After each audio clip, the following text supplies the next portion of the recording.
If you think the highest paying 3D jobs are Pixar animator or AAA game artist, you're already looking in the wrong direction. Because in 2026, the real money in 3D, it's not where everyone is fighting to get in. And some of these roles don't even require you to be insanely artistic. But here's the weird part. Most Blender artists will never hear about them. Let me show you why. In this video, I'm breaking down the highest paying 3D jobs people don't talk about, why they pay more than traditional animation roles, and how you can pivot toward them starting this year. And I'll save the most overlooked one for last, because that one might completely change how you think about your 3D career. Let's get into it. Job number 1, technical artist. Now, most beginners ignore this role because it sounds complicated. But here's the truth. Studios don't struggle to find modelers. They struggle to find people who understand shaders, optimization, tools, pipelines, automation. A technical artist connects art and engineering. And in 2026, with AI tools, real-time engines, and cross-platform workflows, this role is exploding. Why does it pay more? Because it removes production bottlenecks. And companies pay very well for people who save them time. But here's the catch. Most artists avoid it because it involves a bit of scripting or problem solving, which is exactly why it pays. Hold that thought. A technical artist is the person who makes sure the art actually works inside the game or engine or software. They're the bridge between artists who create models, textures, animations. Developers who write code. They don't just make things look cool. They make sure the model doesn't lag the game. The shader doesn't break performance. The animation exports correctly. The pipeline doesn't waste time. Let's say a 3D modeler makes a beautiful character, but the polygon count is too high. The textures are too heavy. The rig breaks in Unreal Engine. Who fixes that? The technical artist. They optimize the mesh, create smart shaders, set up export settings, build tools that automate fixes. They make the art usable. Imagine a studio where 10 artists need to export models every day. Each one renames files manually, applies transforms manually, exports with different settings. It's chaos. A technical artist builds a custom Blender add-on, a one-click export tool, an automatic naming system. Now the whole team saves 30 minutes per day. That's 5 hours per week. Multiply that by 10 artists. That's 50 hours saved. Studios pay very well for that. Why it pays more? Because they don't just create. They prevent problems, save money, improve workflow, reduce errors. Companies value efficiency more than aesthetics. Pretty art is good. Smooth production is expensive. What skills do technical artists actually need? Not scary math. Usually, understanding of Blender deeply. Basic scripting, Python helps. Shader knowledge, optimization knowledge, problem-solving mindset. You don't need to be a full software engineer. You need to understand how art interacts with systems. Why most Blender artists ignore this? Because it sounds technical. It's not glamorous. It's not trending on YouTube. But in 2026, AI will generate models. AI will generate textures. AI will not design custom studio workflows. That's where technical artists thrive. In one sentence, a modeler creates art. A technical artist makes art work at scale, and scale equals money. Job number 2, 3D for simulation and training. This one is rarely talked about on YouTube. Simulation and training visuals. Think medical VR simulations, military training, industrial safety simulations, aviation training systems, corporate training modules. These companies don't care about cinematic beauty. They care about accuracy. And they have budgets, big budgets, because this isn't entertainment. It's infrastructure. And when your 3D models are used to train surgeons or pilots, you're not competing with Instagram artists. You're competing with specialists. That's why this field pays significantly more than freelance social media work. But wait until you hear the next one, because this one is quietly building million-dollar freelancers. Forget Hollywood. Forget games. Forget cinematic renders. This job is about using 3D to teach people how to do serious real-world things safely. That's it. What does simulation mean? A simulation is just a digital practice environment. Instead of practicing in real life, which can be dangerous or expensive, people practice in 3D. Here's where this is used. 1. Medical training. Before surgeons operate on a real patient, they practice in VR surgery simulations, 3D anatomy models, interactive medical environments. Those organs, those surgical tools, that hospital room, someone had to model them. 2. Pilot training.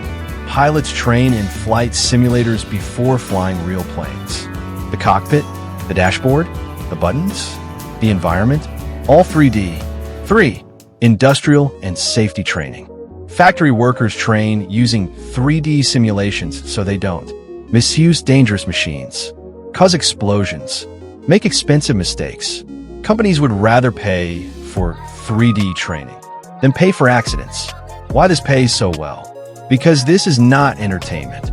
It's healthcare, aviation, oil and gas, engineering, military, corporate training. These industries have big budgets.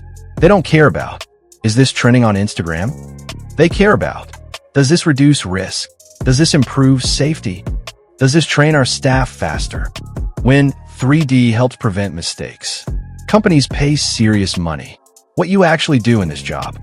You might model realistic equipment, create accurate environments, build interactive training scenes, optimize models for VR, work inside Unreal Engine or Unity. It's not about cinematic beauty. It's about accuracy, clarity, function. But why most Blender artists ignore this? Because it's not glamorous. There's no making a fantasy dragon in 10 hours video.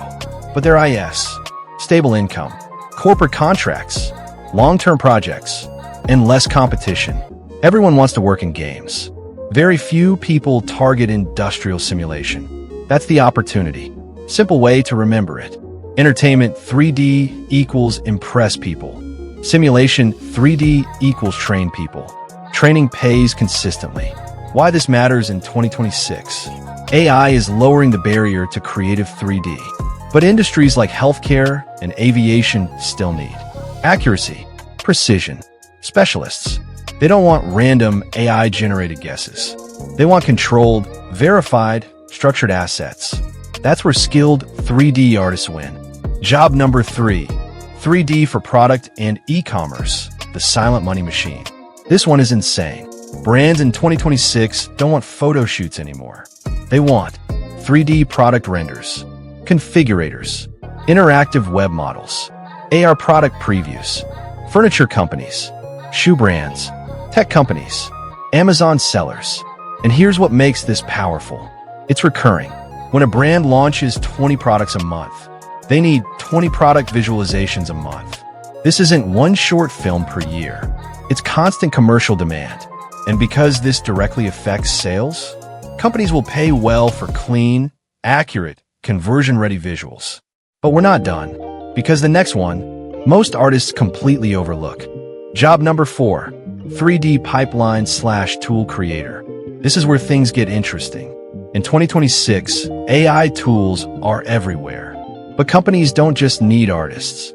They need people who can build Blender add-ons, create internal tools, automate repetitive processes, design smart workflows. If you can save a team 5 hours per week, multiply that by 20 artists. That's serious money saved. And guess what? The person who builds that solution becomes extremely valuable. This role often pays more than pure modeling or animation roles.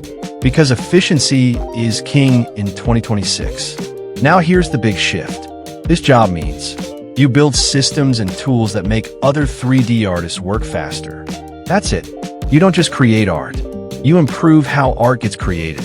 What is a pipeline? A pipeline is just the step-by-step process of how 3D work moves from start to finish. For example, in a game studio, model is created, UV unwrapped, textured, rigged, exported, imported into Unreal, tested.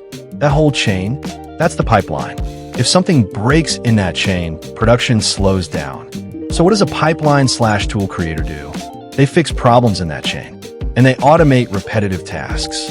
Imagine 15 artists need to rename files correctly, apply transforms, set export settings, export to Unreal every single day. That's repetitive. A tool creator builds a one-click Blender button that auto renames, applies transforms, sets correct export settings, exports everything properly. Now, instead of 10 minutes per artist, it takes 10 seconds. That's massive time saved. Let's say artists struggle with creating proper game-ready shaders. Instead of everyone building shaders manually, the tool creator makes a pre-built smart shader system. Artists just plug in textures. Done. Clean. Fast. Standardized. A company has 500 3D assets, but they're messy.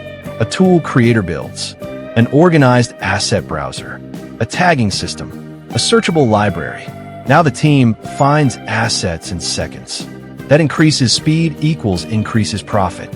You're paid for making the entire team faster. If you save 5 hours per week times 20 artists equals 100 hours saved weekly. That's thousands of dollars saved. Companies pay big for efficiency. Do you need to be a programmer? Not necessarily. You might need basic Python and Blender, node knowledge, strong understanding of workflows, problem-solving mindset. You don't need to build full software. You just need to understand what keeps slowing artists down and fix it. Why most artists ignore this? Because it sounds technical. It's not glamorous. It doesn't get Instagram likes. But in 2026, AI generates models. AI generates textures. But AI doesn't design studio-specific pipelines. Studios still need people who understand production deeply. In one simple sentence, a modeler makes assets. A pipeline/tool creator makes the system that produces assets faster. And systems scale. And scaling equals higher pay. Did you catch what all these jobs have in common? They're not focused on making cool art.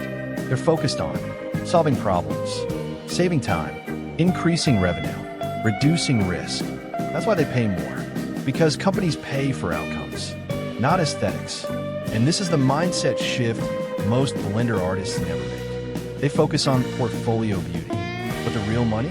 It lives in value. Now here's the deeper question. If these jobs pay more, why isn't everyone chasing them? 2 reasons. 1, they require thinking, not just modeling. 2, they're not glamorous. There's no viral TikTok about pipeline optimization. But there is a paycheck. And in 2026, the artists who survive AI disruption won't be the prettiest modelers. They'll be the most useful problem solvers. So what should you do? Start asking, what industries use 3D but aren't entertainment? Where does 3D increase profit? Where does 3D reduce mistakes? That's where the money is, not where the hype is. If you want more honest breakdowns about where the 3D industry is actually going, and not just top 10 Blender tricks, subscribe, because the next video I'm making is about the 3D skills that will be worthless in 3 years. And that one might upset some people. I'll see you there.